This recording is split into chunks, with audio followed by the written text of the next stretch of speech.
Assalamualaikum warahmatullahi wabarakatuh. Baiklah, di sini saya akan menjelaskan tentang perusahaan digital. Transformasi teknologi yang terjadi pada organisasi bisnis memberikan pengaruh terhadap lahirnya perusahaan digital.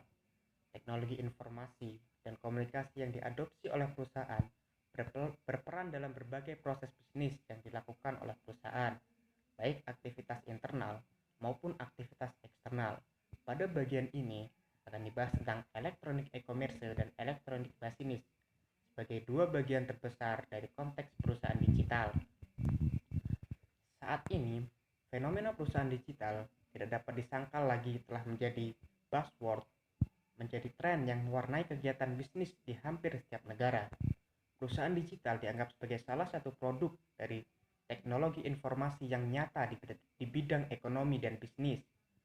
Pengaruh teknologi informasi begitu jelas terasa di sektor bisnis, mulai dari perusahaan yang berusaha untuk menawarkan dan memasarkan produknya melalui internet atau website, perusahaan yang memberikan alternatif layanan pembayaran kepada konsumen pada produk yang dibeli melalui e-payment, sampai pada perusahaan yang secara nyata melakukan proses bisnisnya murni digital. Pada bab ini akan dibahas tentang e-commerce dan e-business. Yang pertama ada e-commerce. Electronic commerce berkaitan dengan melakukan bisnis secara elektronik. E-commerce didasarkan pada pemrosesan elektronik dan transmisi data, termasuk teks, bunyi, dan video. E-commerce mencakup segala macam aktivitas termasuk perdagangan elektronik, baik barang ataupun jasa, berdasarkan degree of digitalization atau transformasi dari bentuk fisik ke digital.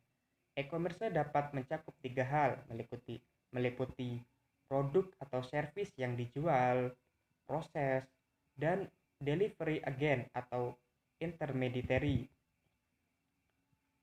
Untuk mengklasifikasikan e-commerce dalam tiga dimensi tersebut adalah yang pertama ada tradisional commerce, di mana seluruh dimensi yaitu produk, proses, dan delivery agent berbentuk fisik. Yang kedua ada pure of e-commerce, di mana tidak terdapat dimensi fisik pada dimensinya. Yang terakhir ada partial e-commerce, di mana terdapat satu atau dua dari ketiga dimensi yang berbentuk digital. Yang selanjutnya ada e-business. Secara umum merupakan pertukaran informasi yang dimediasi secara elektronik, meliputi segala aktivitas yang ada di dalam organisasi ataupun antara organisasi dengan pemangku kepentingan di luar organisasi yang mendukung proses bisnis. Perkembangan teknologi elektronik, khususnya internet, menyebabkan perkembangan e-business yang sangat pesat akhir-akhir ini. Penggunaan e-business bukan hanya sekedar tren saja, tetapi banyak keuntungan yang dapat diperoleh. Nah, perbedaan antara e-commerce dan e-business.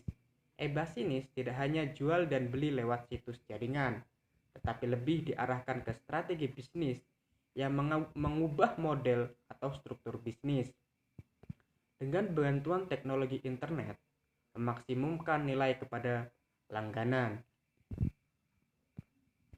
dan meningkatkan laba pada perusahaan.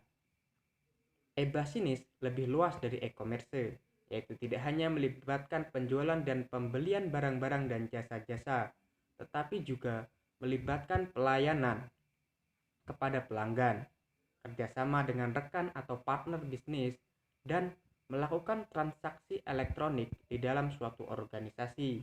Bagaimanapun, banyak yang mengatakan, walaupun berbeda, e-commerce dan e-business merupakan dua istilah yang saling menggantikan. Perbedaan antara e-commerce dan e-business dapat dibahas pada topik tersendiri. Jadi, kesimpulan materi kita kali ini, yang pertama, e-commerce adalah proses pembelian, penjualan, transfer, atau pertukaran produk, layanan, dan atau informasi melalui jaringan komputer, termasuk internet. Sedangkan e-business secara umum merupakan pertukaran informasi yang dimediasi secara elektronik, meliputi segala aktivitas yang ada di dalam organisasi ataupun antara organisasi dengan pemangku kepentingan di luar organisasi yang mendukung proses bisnis. Sekian mungkin materi yang dapat saya sampaikan. Saya akhiri. Wallahu muwaffiq ila aqwamit thoriq. Wassalamualaikum warahmatullahi wabarakatuh.